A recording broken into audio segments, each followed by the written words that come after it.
Who walked out of TakeOver as champion? I'll tell you as WGS-TV reviews NXT Takeover Philadelphia. Hey YouTube, are you ready for your hot tag? If you are, it's definitely time to work. Hey, this is Purple Haze, and you're watching WGS-TV.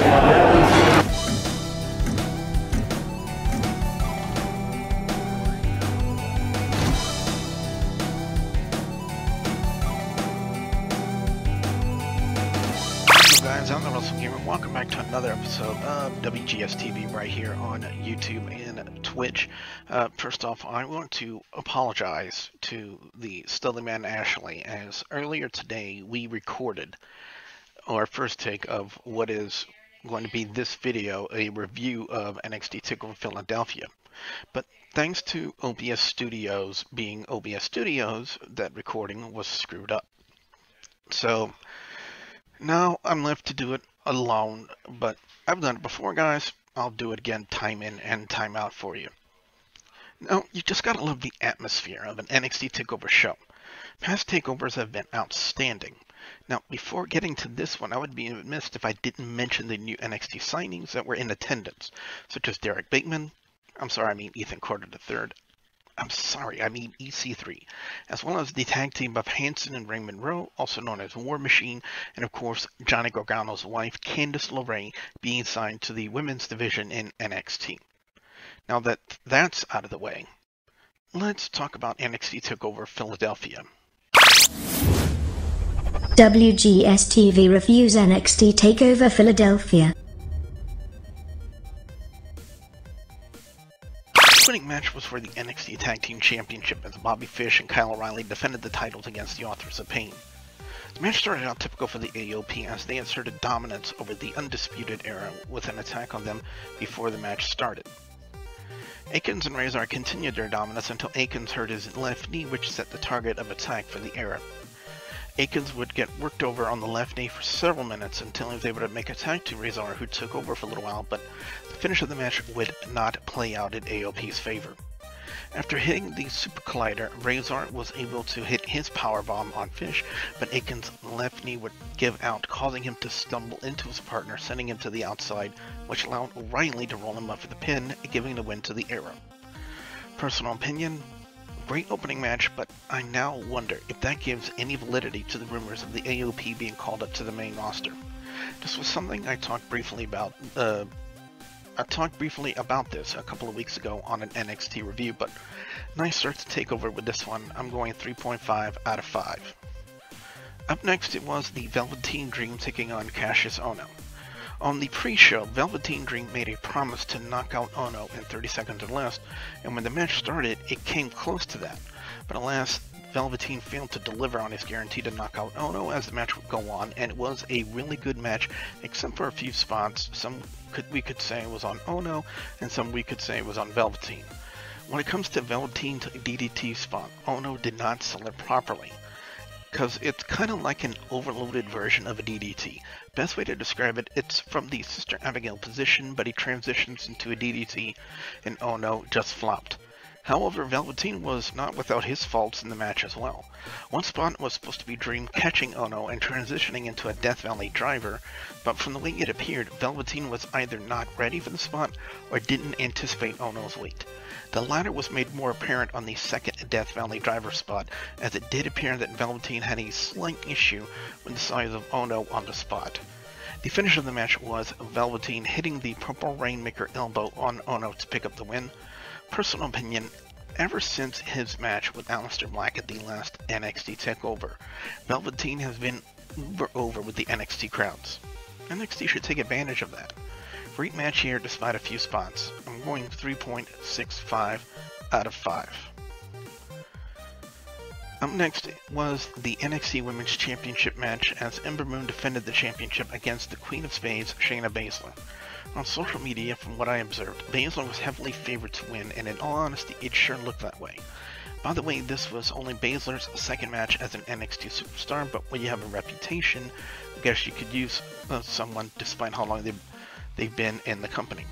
Yes, I know Bazsler was in the Mae Young Classic and has her MMA background to her credit, but I still believe there's room for improvement, because Bazler's promo on NXT TV this past week was less than impressive, but her in-ring ability kind of makes up for it. The match would play out in a similar fashion to what happened with Dakota Kai, as Bazsler would injure Moon's arm early in the match, which presented an even greater challenge for the face champion. Bazsler would continuously go after that arm with submissions, leading into the cross armbreaker, but that would prove to be her undoing in this match, as Moon found a way to roll up Bazsler to pick up the win and retain the championship. After a few minutes of sitting in disbelief, Bazsler attacked Moon and locked on the Kirifuda clutch and choked her out. Personal opinion, great match, that's all I can say, but Bazler's character still needs some work though. 3.25 out of 5. Up next it was the NXT Extreme Rules match, as Adam Cole of the Undisputed Era took on Aliester Black.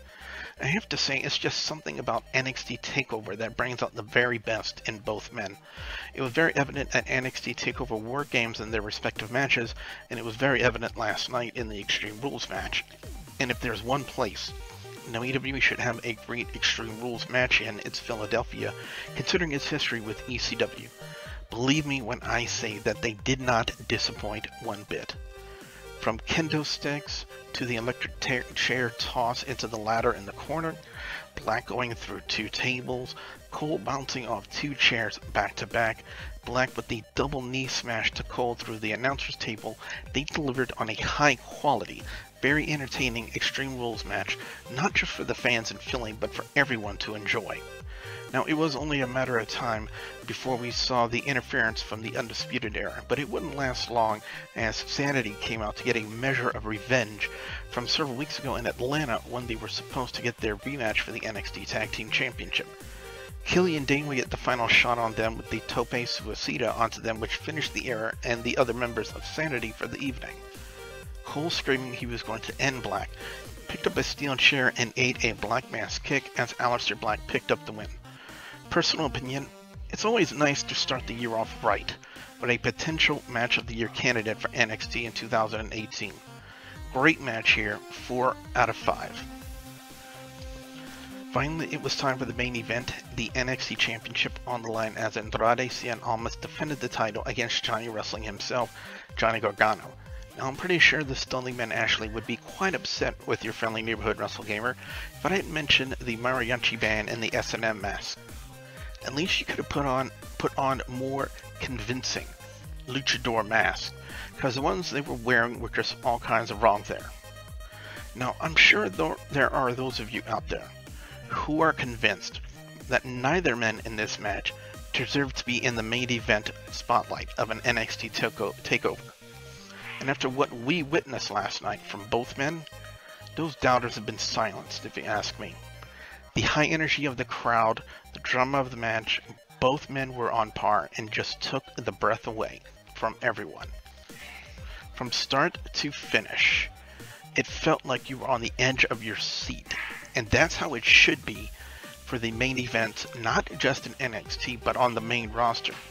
But since Vince has his head up his own butt for years, I'm pretty sure he just rolled his eyes at this match. The crowd was so into this match, they even popped for Candice LeRae attacking Zelina Vega after Vega's continued interference in the match. Gargano's story leading into this match has been that of an underdog story, a Rey Mysterio type of story, and there was so emotion, all the fans emotionally invested in the match, wanted to see Gargano win, but Gargano wasn't the only one who stepped their game up tremendously last night. So did the champion Andrade Cien Almas. Almas has come a long way since jumping out to the glorious Bobby Roode when he made his NXT debut and proved to yours truly that he deserved to be in the main event spotlight without a doubt in my mind. The only true spot that I question though is the running double knees to the ring post, because it looked like Almas might have injured his right knee with the spot. The finish of the match was Almas hitting the hammerlock DDT on Gargano to pick up the win. After the match, Gargano was being helped to the back by his wife Candice when he would get assaulted by his former tag team partner Tommaso Ciampa with a crutch. Personal opinion, you will not see matches of this caliber on the main roster. Vince may not see this as another Match of the Year candidate, but you and I, the wrestling fans, got to experience and enjoy them. First time I've said this about anything WWE related, 5 out of 5. I also want to make mention of the fact of Mauro Ranallo and Percy Watson's job on commentary last night without Nigel McGuinness. Both men great. Mauro always on par with his commentary, and Percy Watson had to step up his game big time and delivered last night. So great job to both men on commentary, being a commentator myself. So with that being said, time for overall score and thoughts.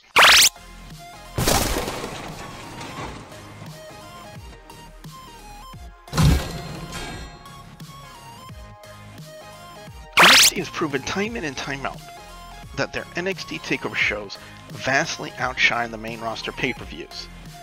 It's like a breath of fresh air before someone lets out a blank fart.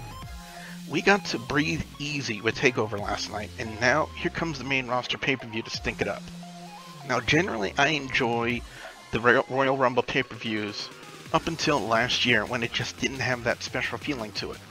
But we'll see later tonight what they can do with the first ever Women's Royal Rumble match. I'll have a review of the Royal Rumble tomorrow here on the channel. So overall score of NXT Takeover Philadelphia gets a 4.5 out of 5, with best match of the night being a tie between the Extreme Rules match and the main event. And of course, I don't have a worst match or segment because there were none. So guys, that's been my thoughts on NXT Takeover Philadelphia. What I want to know from you guys out there, the viewers and subscribers, your thoughts on NXT Takeover Philadelphia. What are your scores and your thoughts about the show? I definitely want to hear what you guys have to say. Be sure you put your comments in the comment section below. If you guys like this video, be sure you slam that like button like a champ. And if you guys want to see more wrestling talk with awesome gameplays, you know the ways you got to do it. First off, if you're watching on YouTube, got to leg up the subscribe button and hit that bell icon to turn on notifications, so that way you guys will never miss out on another video right here on my channel. And if you're watching on Twitch, be sure you hit that follow button to get more daily content from WGS-TV right here on Twitch. So with that being said, I'm your friendly neighborhood Russell Gamer, reminding all of you guys out there to stay awesome. Bye guys.